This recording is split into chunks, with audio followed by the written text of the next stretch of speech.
ध्यानाभ्यास के लिए कृपया अपने नेत्रों को बंद कर लीजिए। अपना मुख अपनी ओर कीजिए। हम अमूर्त हैं। जैसे सिद्ध भगवान अमूर्त हैं, वैसे ही हम भी अमूर्त हैं। वे सुख स्वभावी हैं और हम भी सुख स्वभावी हैं। वे अपनी काया में स्थित हैं और हम अपनी काया में स्थित होने का अभ्यास कर रहे हैं। उसी अभ्यास को पूर्ण कर हमने सिद्ध परमात्मा होना है। सिद्ध परमात्मा होने के लिए बस अपनी काया में स्थित होने का हमने पुरुषार्थ करना है। कायस्थ होना है, पिंडस्थ होना है, देहस्थ होना है, शरीरस्थ होना है।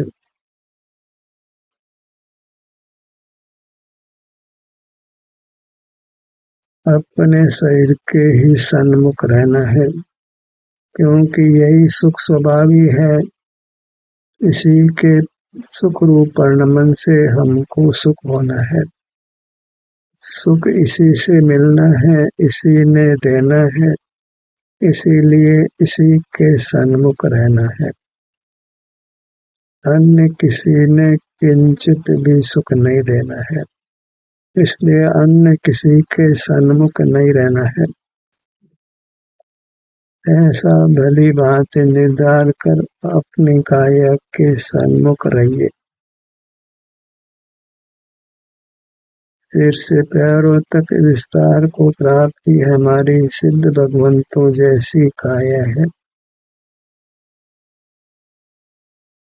सुख की ही बनी हुई है। सुख के लिए हमें इसके सन्मुख रहना है। बिना सन्मुख हुए इसका सुख हम नहीं भोग सकते हैं।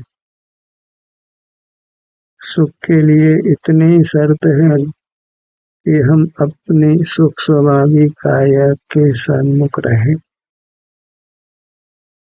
इसी में स्थित रहें, इसी में विचरण करें। विचरण तो इसलिए कि अभी किसी एक भाग पर हम स्थित नहीं रह पाते हैं, अन्यथा तो विचरण करने की आवश्यकता भी नहीं रहती है। जब अपने सन्मुख रहकर हम सकल कर्मों का क्षय कर देते हैं, तो फिर सर्वांग मूर्ति का एक साथ सुख अनुभव में आता है।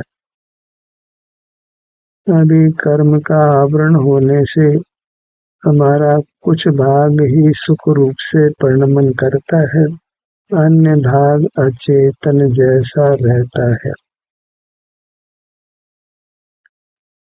कर्म हमको अचेतन समान करता है, और बहिर्मुख रहे तो हमारी मूर्त सुख रूप से परिणमन नहीं करती है, तो हम बहिर्मुख होकर अपनी पूरी मूर्त को ही सुख रूप परिणमन करने से रोक देते हैं। कर्म से भी बड़ा दुश्मन हमारी बहिर्मुखता है।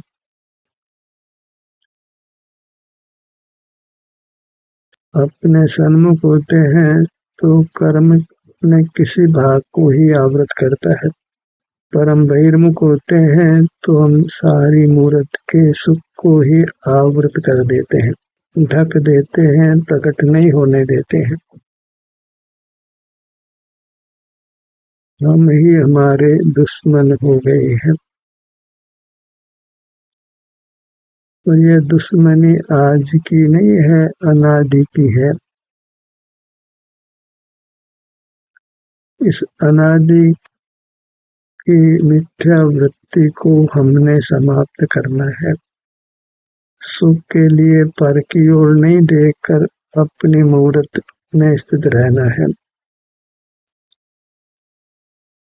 पर ने सुख नहीं देना है तो पर को देखना जानना नहीं है। किसी भी प्रकार से पर को उपयोग में नहीं लेना है।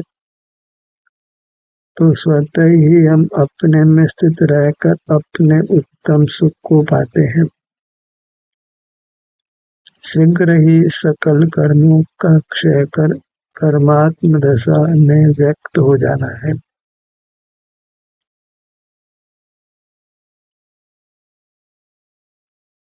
जब अपने में स्थित रहने का अभ्यास करते हैं तो बाह्य पदार्थों की इच्छाएं उत्तरोत्तर कम होती जाती है, पराश्रय कम होता जाता है, हमारे कदम अपरिग्रह की ओर बढ़ते हैं। इसी क्रम में हम पूर्णतया अपरिग्रही हो जाते हैं, अपनी मूर्त का ही ग्रहण करते हैं। तो हमें अपनी मूर्त का ही ग्रहण करते हुए रहने का प्रयत्न करना है। इसी क्रम में हमने सिद्ध परमात्मा हो जाना है। एक सिद्ध पद ही उत्तम पद है।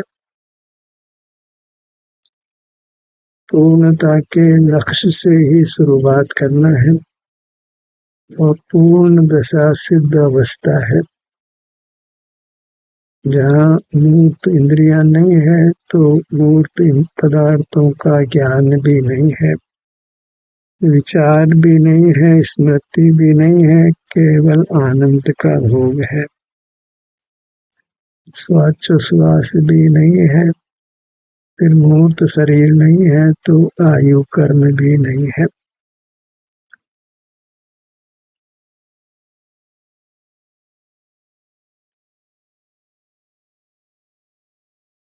दसों अशुद्ध प्राणों से हम मुक्त होकर शुद्ध स्वसंवेदन प्राण से जीते हैं और वह स्वसंवेदन सुख रूप है, अतीन्द्रिय सुख रूप है, पूर्ण सुख रूप है। पूर्ण सुख दूर नहीं है, एक सूत भी दूर नहीं है, क्योंकि हमने ही पूर्ण सुख रूप से उत्पन्न होना है। वह हमारे सुख स्वभाव का परिणमन है, हमारी ही अवस्था है। अपने में पूरी तरह कायम में स्थित रहने रूप अवस्था है। मार्ग इतना ही है कि हम अपने में उपस्थित रहें, प्रेजेंट रहें। जो एब्सेंट माइंडेड है उसको लोक में भी पागल कहते हैं। बहिर्मुख जीव पागल है, मूर्ख है, व्यभिचारी है, कुशील है, पराधीन है, दुख भोजी है। सुख स्वभाव वाला होकर भी यह जीव बहिर्मुख रहकर दुख भोगता है। बहिर्मुखता एक दंडनीय वृत्ति है।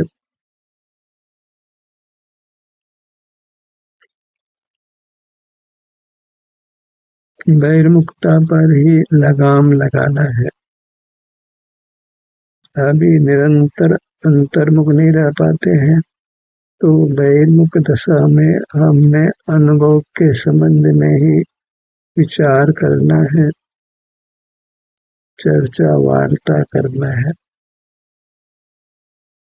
अन्य कामों में अपने बहुमूल्य समय और उपयोग को खराब नहीं करना है। दाल रोटी के लिए, एकाधिक वस्त्र के लिए बहुत धन की आवश्यकता नहीं होती है। तो धन अर्जन रक्षण का परिणाम नहीं करना है, धन को भोगना भी नहीं है। हमें तो अपनी मूर्त की ही रक्षा करना है, अर्थात इसी को कर्म बंधन से बचाना है।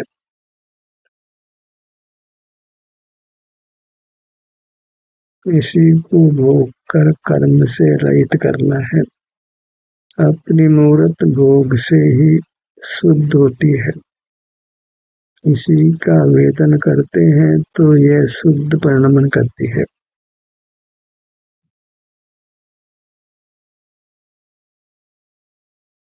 जब कर्म का विपाक है उसी समय हमको अपनी मूर्त के सन्मुख होकर इसकी जैसी भी सुख दुख दशा है उसका अनुभव करते हुए रहना है। यही अपना सेवन करना है। और अपना सेवन कर ही हम कर्मों के बंधन से मुक्त होकर परमात्मा होते हैं। पर पदार्थों के सेवन से ही दुर्गति होती है। हमारे लिए पर पदार्थ विष रूप है, कालकूट विष है और अपनी वस्तु अमृत है। अपनी वस्तु के ग्रहण से हम अमर होते हैं और पर वस्तु को विषय करने से हम बारंबार मरते हैं। पर प्रकाशकता जिसको ज्ञान कहते हैं उसी के कारण हम अनादि से अनंत बार मर चुके हैं।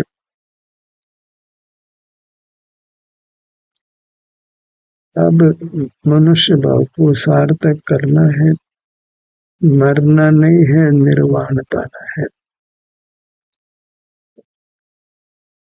जो भी कोई जीव है वह अपने को ध्याता है, वह परमात्मा हो जाता है। इससे अधिक कुछ विकल्प नहीं करना है। हम जिस भी पर्याय में हैं अपना ध्यान करेंगे तो परमात्मा अवस्था मिलेगी। अन्य कुछ भी विकल्प नहीं करना है। अभी परमात्मा अवस्था नहीं होती है, ऐसे विकल्प को नहीं बचाना है, अन्यथा पुरुषार्थ उपजता नहीं है।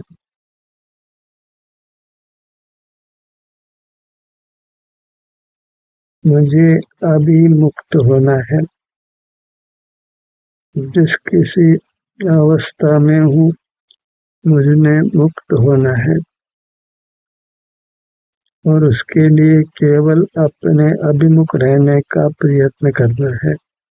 अपनी काया में विचरण करना है तो मैं अवश्य ही मुक्त हो जाऊंगा। इस काल में मोक्ष नहीं होता है, इस पर्याय से मोक्ष नहीं होता है, ऐसे विकल्पों से पुरुषार्थ को बाधित नहीं करना है।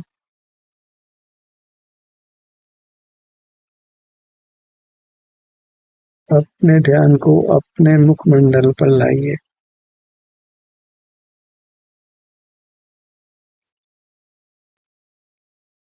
इस प्रकार हम अपना ही सेवन करते हैं और अपना सेवन करने से ही हम सकल कर्मों का क्षय कर परमात्मा होंगे।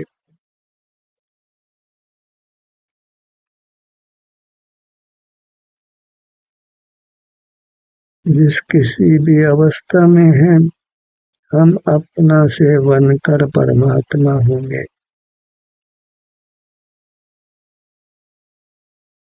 आप आपका अनुभव कर निश्चित केवल सुख पाता है।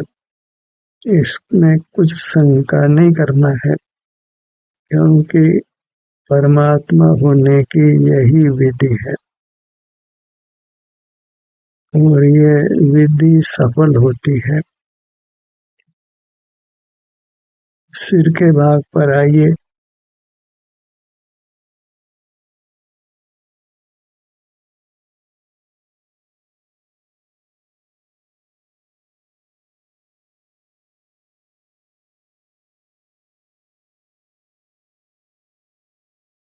विकल्पों से अपने आप को बचाना है।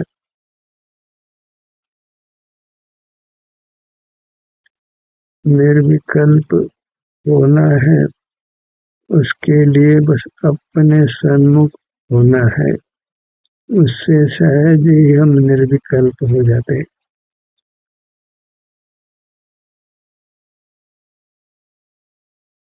ललाट का भाग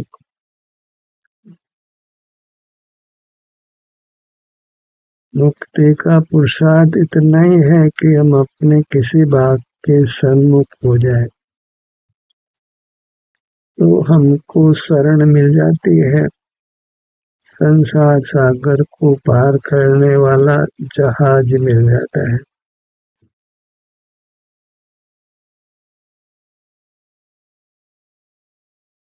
भ्रूमध्य पर आइए।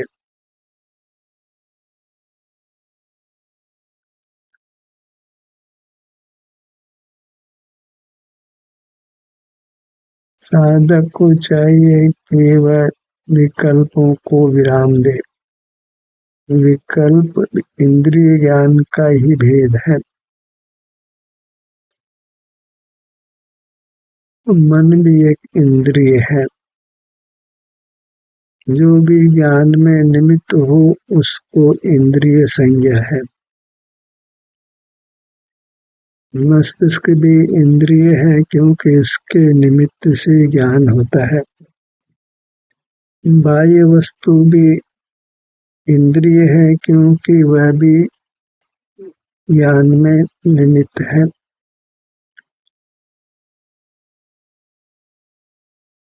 तो अपने अलावा सारा जगत इंद्रिय है, तो सारे जगत से ही विमुख होना है।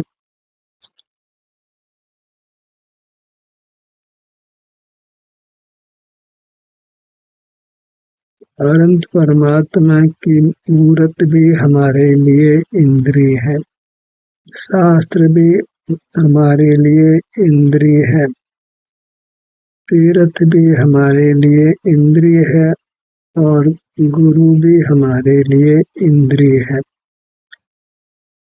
परिजन मित्र धन दौलत सब इंद्रिय है। इन सब को जीतना है अर्थात इन सब से विमुख रहना है। अपने शरीर के ही सन्मुख रहना है। पर पदार्थ अनंत है और अपनी मूर्त एक है। मोक्ष मार्ग एक के सन्मुख होने से है। अपने अलावा किसी पदार्थ को एक संज्ञा नहीं है। वह दूसरा है, तीसरा है, चौथा है, एक नहीं है। मार्ग एक के आश्रय से प्रारंभ होता है, एक के आश्रय से ही पूर्ण हो जाता है।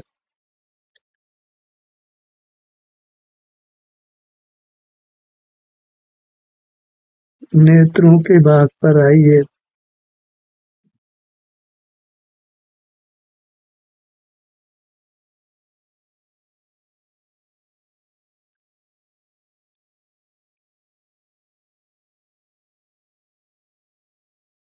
बस अपने सन्मुख होने मात्र से हम वीतराग हो जाते हैं, निर्विकल्प हो जाते हैं।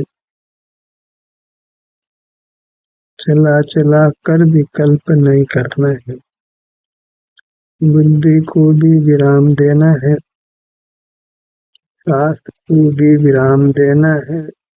केवल अपने सन्मुख रहकर अनुपम शांति भोगना है। बायां नेत्र, दायां नेत्र।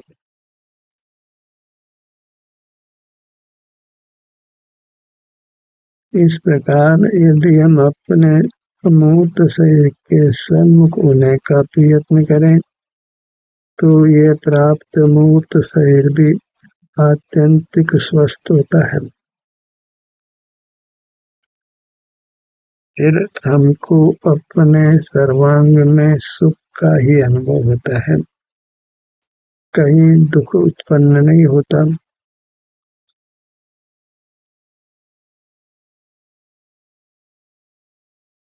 हम दुख पर विजय पा लेते हैं। और उसमें किसी अन्य की सहायता भी नहीं लेते हैं। लोक का सर्वोच्च पद परमात्म पद पा लेते हैं। इसके बाद फिर संसार में अवतार नहीं लेते हैं, पुनः मूर्त शरीर प्राप्त नहीं करते हैं।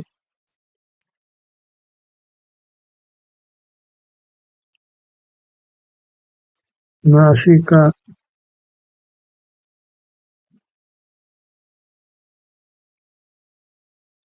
दोनों होठ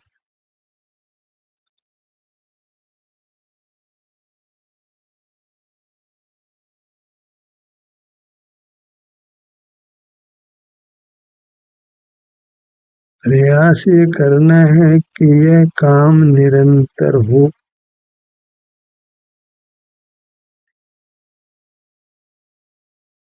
और वह शक्य भी है। अनंतों जीव निरंतर अपने सन्मुख रहकर परमात्मा हो गए हैं।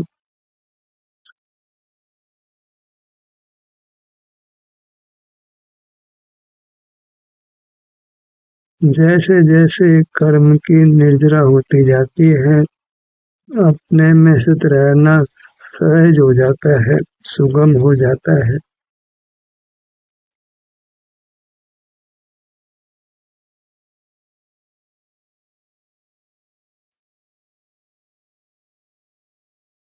मुख के भीतर तालु बापू अनुभव में लीजिए।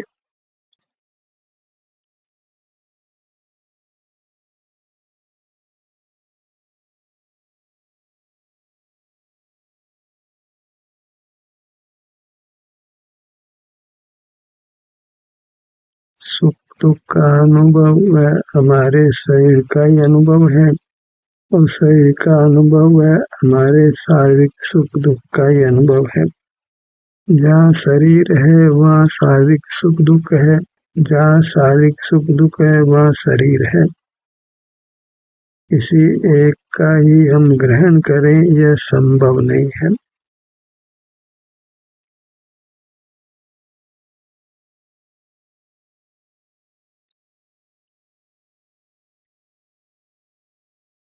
वस्तु अपने विस्तार और वृत्ति से ही उपलब्ध होती है, और वृत्ति उसके स्वभाव अनुसार होती है। चेतन की वृत्ति चेतन होती है, अचेतन की वृत्ति अचेतन होती है। ठुड्डी का भाग पूरा मुखमंडल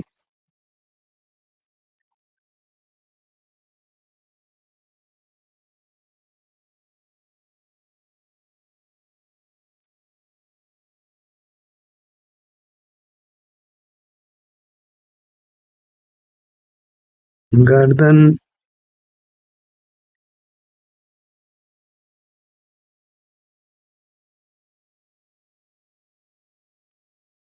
धड़ भाग सीना हृदय स्थान पेट नाभि पीठ बायां कंधा दायां कंधा बाईं हथेली पांचों उंगलियां दाईं भुजा दाईं हथेली पांचों उंगलियां पूरी दाईं भुजा पूरी बाईं भुजा। अपने ध्यान को अपने दाहिने पैर पर लाइए।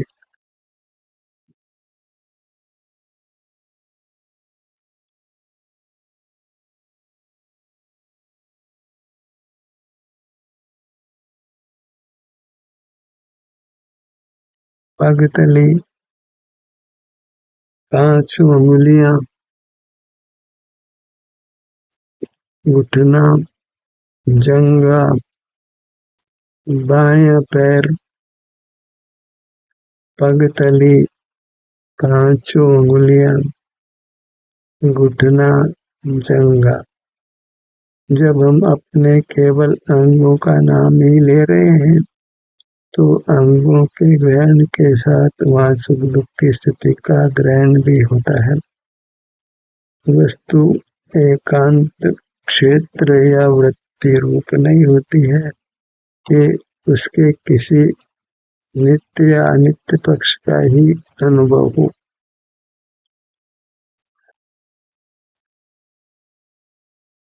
अपना अनुभव करने का समय दिन प्रतिदिन बढ़ाना है, तभी हम परमात्म दशा को प्राप्त कर पाएंगे और वह प्राप्त करके ही रहना है। ध्यान कैसे समाप्त होता है।